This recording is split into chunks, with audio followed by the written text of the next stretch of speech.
Hey to all you guys, what's going on YouTube, it's 3D. Welcome back to more Shadowverse. And now we have finally reached Masters. As you can see here, we have 473 Abysscraft wins. Take about 20 or so of those wins away. And I say safely that 450 of those wins were from control. Now, the point of this video is that if you was to take out the aggro side of this would most likely be the worst class in the game. Maybe right next to Abysscraft, because even at times, Abysscraft Storm can still beat my deck, aka Control. Now, I have had it to the point now where I am just fed up with this.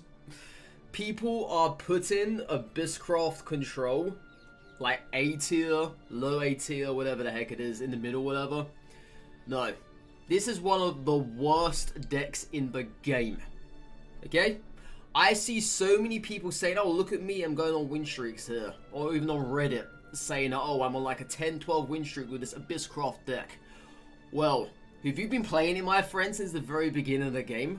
Have you been playing nothing but Control since the very beginning? Have you been getting 8 loss streaks, 9 loss streaks, 10 loss streaks on the daily? Have you? Have you been going from Sapphire back down to Topaz again? Sapphire back down to Emerald again? Have you been doing that? No, you probably haven't. Because this is what my group record looks like this season. Compared to last season, right? Not really much has changed, I would say, because it's still varying around here and there. All I'm experiencing is a whole bunch of swordcraft that just completely murder me. There's nothing I can do about it. Because I'm going to talk about the cards in general, okay? I'm going to talk about these cards, and quite frankly, this is the worst for a year. And this is where things really do take a massive nosedive. So ultimately, with Abysscraft, you need your cards to clear the board, and they have to clear it entirely. So by that, I mean the likes of Aragavi, you have to find Aragavi value. For Medusa, you have to find Medusa value. For Serb, for Jinsetsu, whatever it is, right? You can't just play these cards when there's like 2-3 health on the board. You get 0 value out of that. 0. However, there are times where you might be able to do a little bit of a combo, and you might be able to get other stuff on the side. So you could throw in Mukan, you could wipe the board with a couple of Ghosts, you could do Apollo, Ghost into that, you could do Orpheus. Either Orpheus is very nice, by the way. You could have Charon, either Orpheus that way, clear the board. These are very nice things. However, they are very limited. They're not infinite, my friend. They are finite. And this is what makes Abysscraft so reliant on its legendaries. I have had it where people are saying, oh, Medusa's so damn good. You got Serb, she's excellent. Aragav, you got fantastic legendaries over in Abysscraft. Yes, we have. However, once again, they are finite. They're not infinite, okay? And that is where most matchups are absolute hell. You look at Swordcraft, for instance. If we don't have certain cards and certain periods of the match, I'm dead.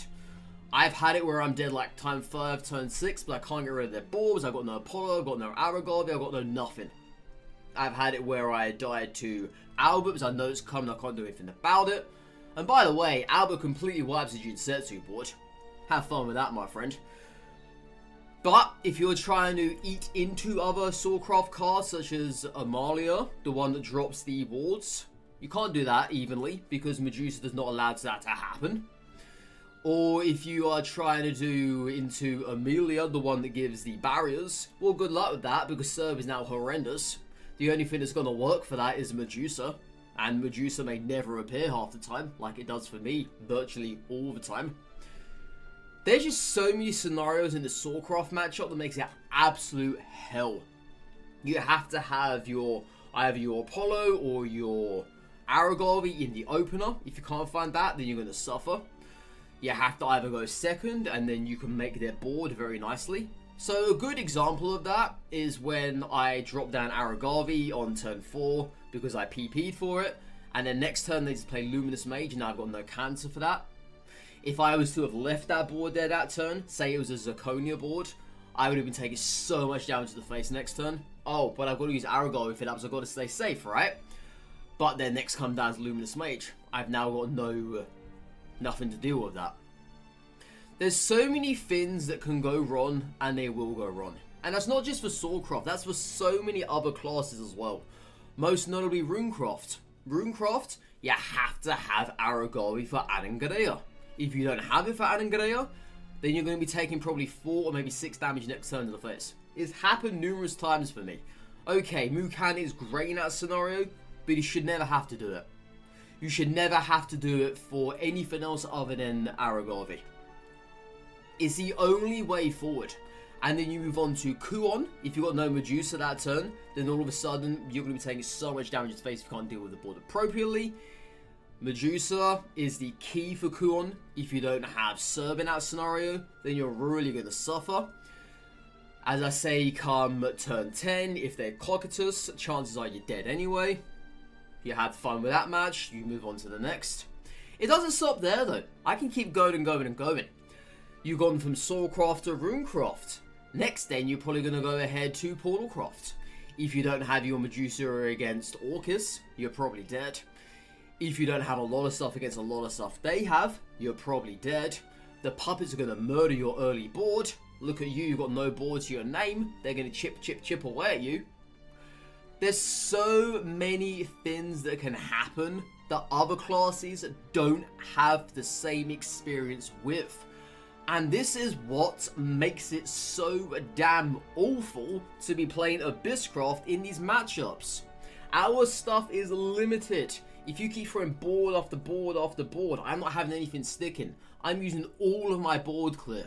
By the time it comes late game, I've got nothing left anymore. It doesn't matter what I run in these decks. I've tried everything. You got Death Slash, you have your Soul Predation, you have your Rages, you got whatever it is, right? There's just nothing here to make this deck work on a consistent basis. You don't climb with Abysscraft. Those people that said they went on a 10-12 win streak, what are the odds that they started all the way down in Topaz or even Emerald? Huh? Did they start in Diamond? If you had a 12 win streak in Diamond with Abysscraft, I don't believe you. Okay? I really don't. If you had it in Sapphire into Diamond, sure, maybe. But if you started below that, then yeah, I fully understand that. You're never going to have a solid win streak with Control Abysscraft. It's not going to happen. Okay? You're just going to suffer on every front. This is why I honestly feel as if that Abysscraft at the moment, if you just slash out the aggro part as I said, it's the worst class in the game. Next to Havencraft. It's funny because it's the worst class in the game next to Havencraft. However, it's also some of the best legendaries in the game. But you know what's even more funny about that? Look at this here. These are all legendaries, alright? But they're all such high cost. The moment you play one of these things, you can't play anything else that turn. Look at other classes. They have legendaries coming out of the wazoo that can do everything you could ever ask for. They have other cards coming out of the wazoo that can do everything you could ask for as well. There's really not much wiggle room around in these decks. I mean, sure, you got nice stuff from Vuela here. Vuela's fantastic, by the way. Sierras, you need her in the aggro mirror match. If you don't have her there, you're probably dead. That is why she's in this deck for. Aragorn, again, you need this to appear in multiple scenarios. If you don't have it, then you're probably dead. There's just so many things going against you if you can't find these cards.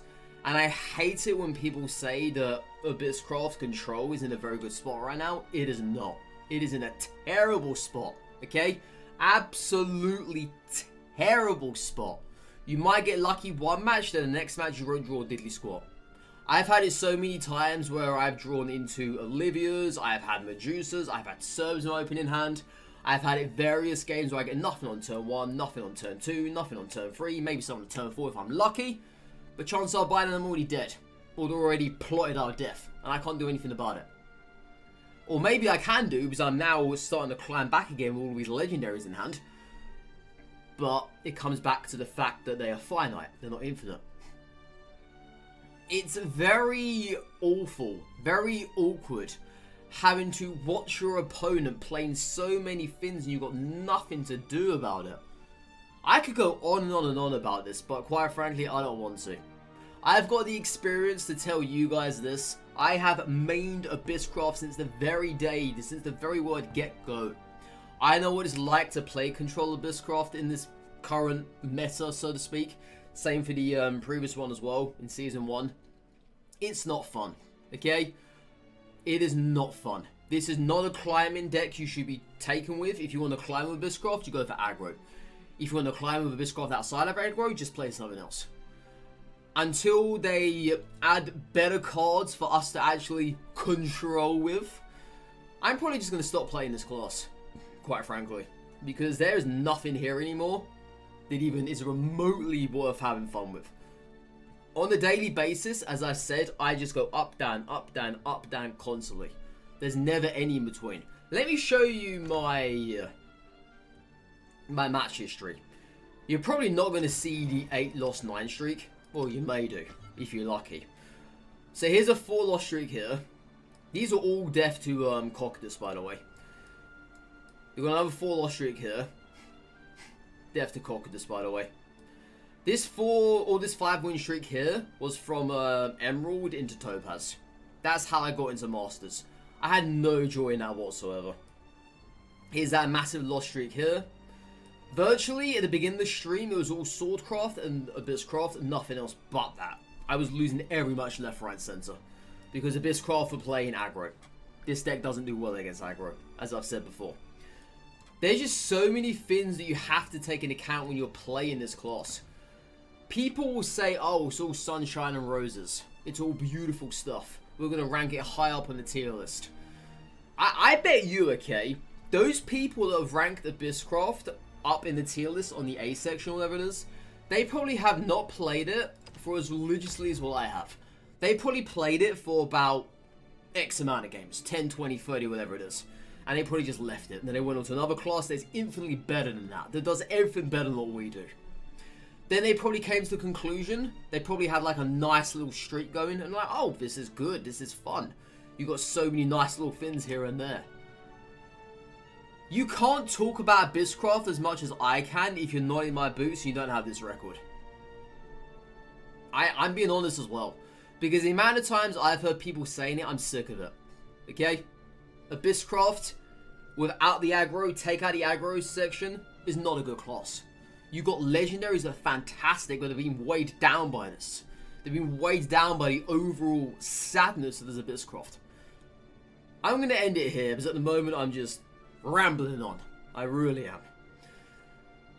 But yeah, moving forward, I'm probably just going to switch classes. It's a shame because I was close to 500. I probably will get 500 though, most likely. It'll be a bit weird to not have this number here at 500.